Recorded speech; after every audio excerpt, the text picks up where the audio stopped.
Welcome to this edition of UTRGV's Beginning Farmers and Ranchers. I'm Stephen Lopez, and with the help of VTX, we bring you the latest rural developments across South Texas. Today, learn more about high tunnels, a look into the construction process, and what goes into maintaining one. It's all here on Beginning Farmers and Ranchers. High tunnels have been around for quite a while, but only recently caught on here in South Texas. Stay tuned as we learn more about this structure and how it can benefit the local farmer.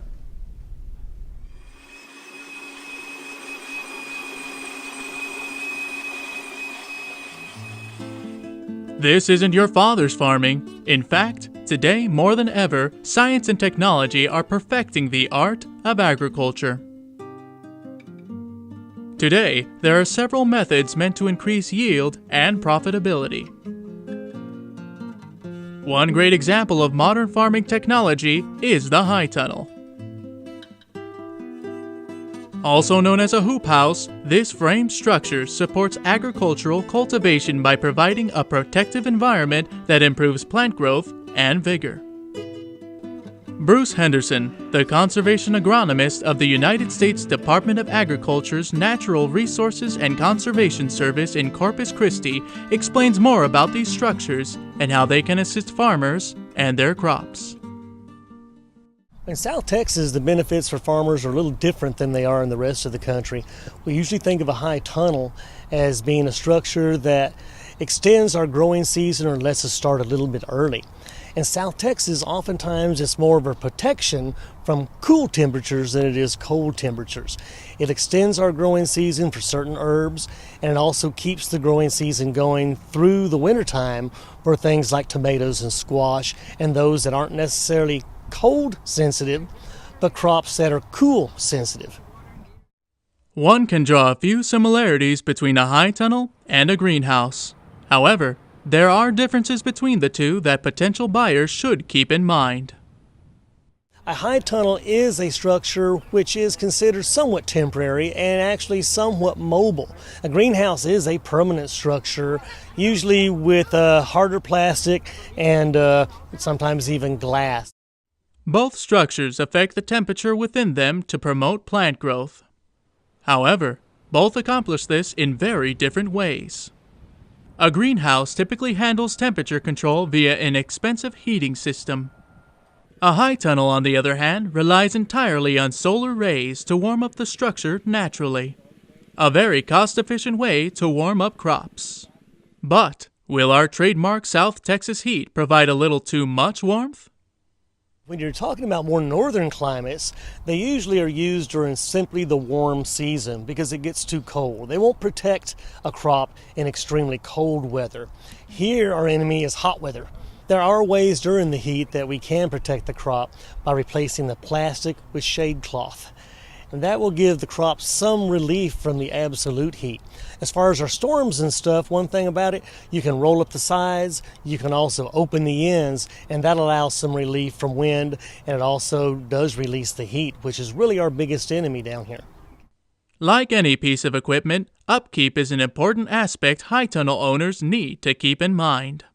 Of course, like any structure outside, in the heat, in the sunshine, in the weather, there is going to be some maintenance involved. The plastic is the first thing that comes to mind. Most of the time, these plastics are UV coated, and they're guaranteed for at least 2 years.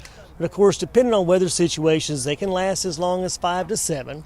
The hoops, or actually the metal components, can be used over and over again. We also have to maintain some of the wood components that have contact with the soil, have contact with the ground. That's something we have to look at and be sure we maintain through the years. Depending on the wood components you use, if you're an organic producer, you're likely to have untreated wood, which is going to be more susceptible to damage than the treated wood used by a conventional producer. Cost-wise, a high tunnel is relatively inexpensive compared to other similar structures. Approximately, you would end up spending somewhere in the ballpark of $2.40 to $2.50 a square foot.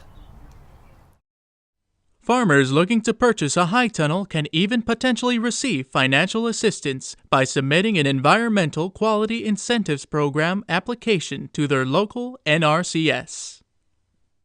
We're seeing the smaller cooperators and the smaller farmers use this. It's all part of really our Keep It Local campaign throughout the USDA.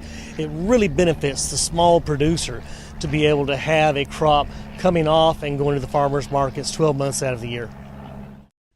With harvests producing all year round, high tunnels basically pay for themselves, with the small farmer turning a profit much sooner, with plenty of crop options to choose from.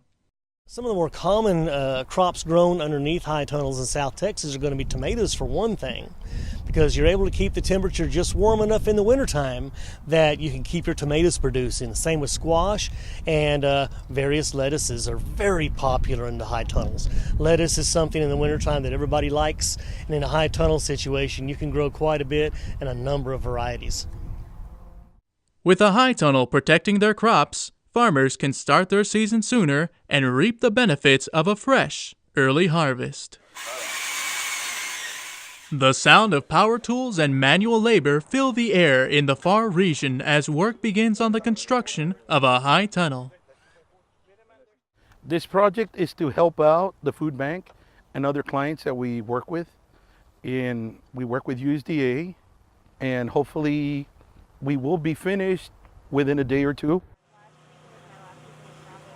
With all hands on deck, a busy road lies ahead of the crew under the guidance of UTRGV Agricultural Specialist Cruz Salinas. It's a long process. One is, of course, doing your homework to see which tunnel that you want, getting your permits. The other is the location.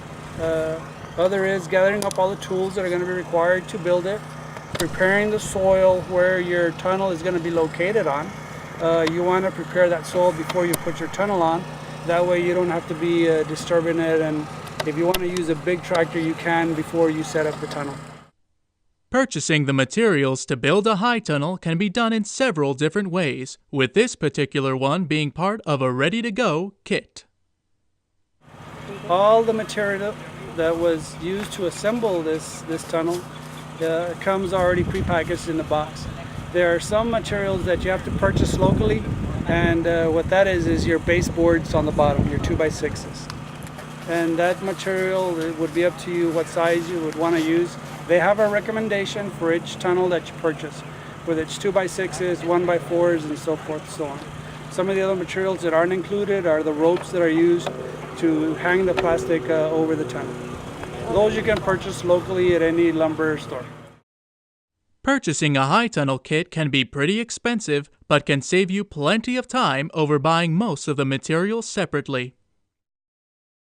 With the critical planning stage done, the work can finally begin.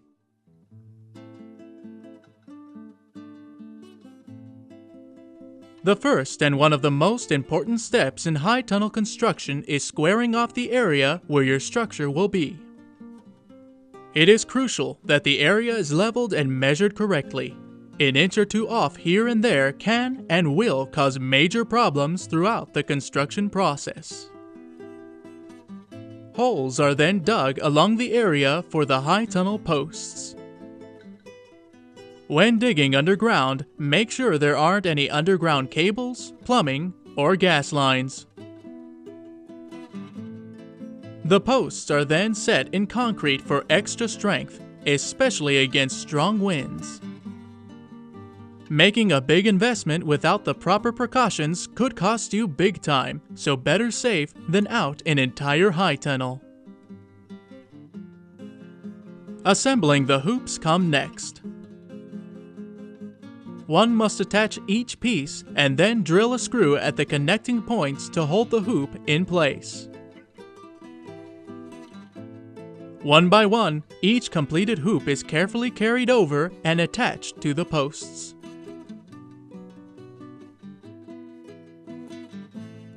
Next, the hoops must be attached to each other through the use of metal pipes and clamps, which provide lengthwise support to the high tunnel.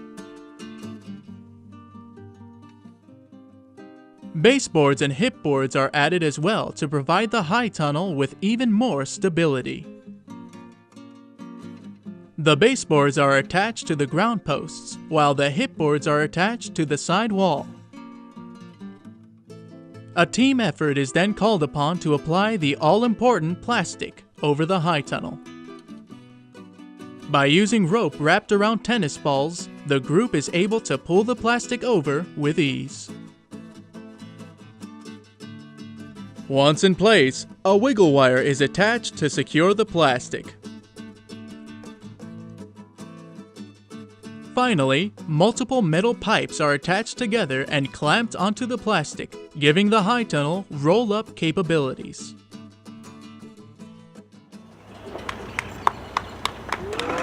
With construction completed, the food bank's high tunnel is now ready to start producing.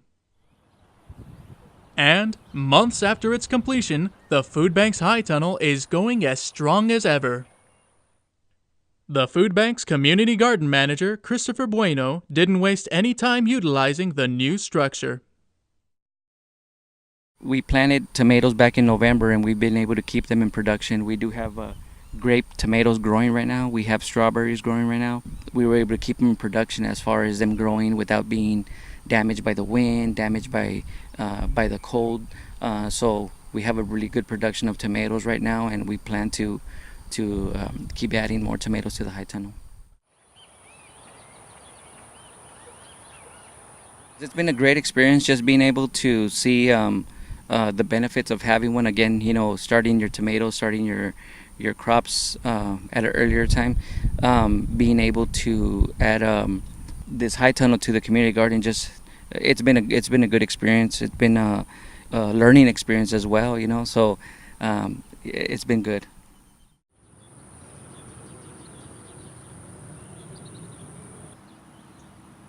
I do encourage beginning farmers, if you do have land and if you do plan to expand your production, these are very good resources for you to have in your farm or in your garden. A great addition that will serve the FAR Food Bank for years to come. With every new piece of equipment comes the upkeep. A high tunnel is no different. But how does one maintain such a structure? It's here in this rainy area in Lyford, Texas that we once again meet Cruz Salinas, owner of this particular high tunnel. Salinas' experience with his high tunnel has given him the know-how when it comes to maintaining such structures. When I built this tunnel house, I did a little bit of research on whether to put it north and south or east and west. My prevailing winds are from the southeast, and it was a matter of I had already built some other section of my garden, and I just went with the flow of the garden when I installed the tunnel house. So I went east and west. I've had no problems whatsoever with the airflow or the high winds at this point. The plants have done very well. Making sure your high tunnel is properly protected is critical, especially when Mother Nature can strike at any time. About the most expensive thing that could occur is if you did have some high wind damage and it literally came in and either, you know, took half of your or part of or tore your plastic cover or frame. Especially like a day-to-day, that shouldn't be too hard to find if anything has gone wrong, because you'll have leaks, you'll have water coming down in through your plastic. Other than that, if you built it right, you built it solid, your tubes they're galvanized, so they'll last a very, very long time. They're not going to rot easily. Other than that, your plastic is one of the things that you have to really watch for. As an added protection against strong winds, consider using a natural buffer. One thing that I did do also is I have a windbreak on the south side, and for that I planted sun hemp, and it grows a little bit above the roll-up height. And on my north side I have a permanent crop, which is blackberries, and that also sustains and helps the wind from coming in too hard into the tunnel house. That's something that you might consider. The other thing also that you need to consider when you're building your tunnel house, and today's a perfect example, is when it rains, You do not want, I mean, it's amazing how much water is actually coming down the sides of the tunnel house. You do not want your sides eroding, and that is the reason for either planting something on both sides or having some type of setup so you don't get soil erosion from the rain out of your tunnel house. Drainage and ponding issues can also occur from the water that slides off the sides of a high tunnel. There are several methods farmers should take advantage of to avoid such issues. However, with a high tunnel preventing rainwater from getting inside, farmers will have to utilize other methods to water crops. In this greenhouse, I use the drip system. On each row, I've got drip tape, and it is tucked under the weed barrier cloth. One thing that I would recommend when you buy your drip tape is they come in different lengths where your emitters are. You have 6 inches, 8 inches, 12 inches, 24 inches, 36 inches. If you know what you're going to plant, in this case, I knew I was going to plant tomatoes at 24-inch spacing. I purchased the drip tape with the emitters at 24-inch spacing. That way, exactly where I planted the plant is where I had an emitter. So I'm literally controlling my water right to my plant where I want it and when I want it.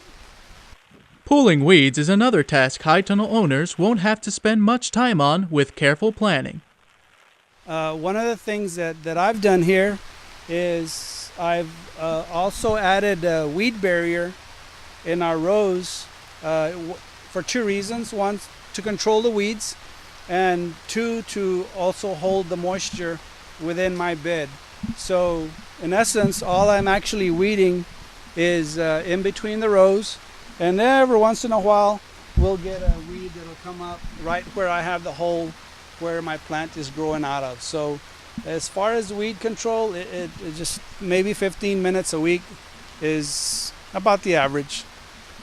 When you get past the preparation stage, the crucial decision of choosing which crop to grow comes next. Thanks to the high tunnel, though, the options to choose from are not limited. All depending, I guess, where you're at and what the season is. There's really no plant that you can't grow in a tunnel house. I don't think. There might be some very few that you cannot grow. But all depending at the time of the season is what you can and cannot grow.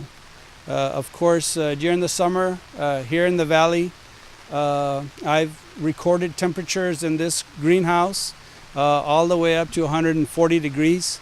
So at that point, not very many plants would survive the actual heat. But since this tunnel house does have roll-ups on the side, it kind of helps things out on some of the plants that you're growing. So you can literally grow anything in the winter that you want to grow during the summer. Some great tips to follow to get the most out of your high tunnel and producing many harvests for years to come.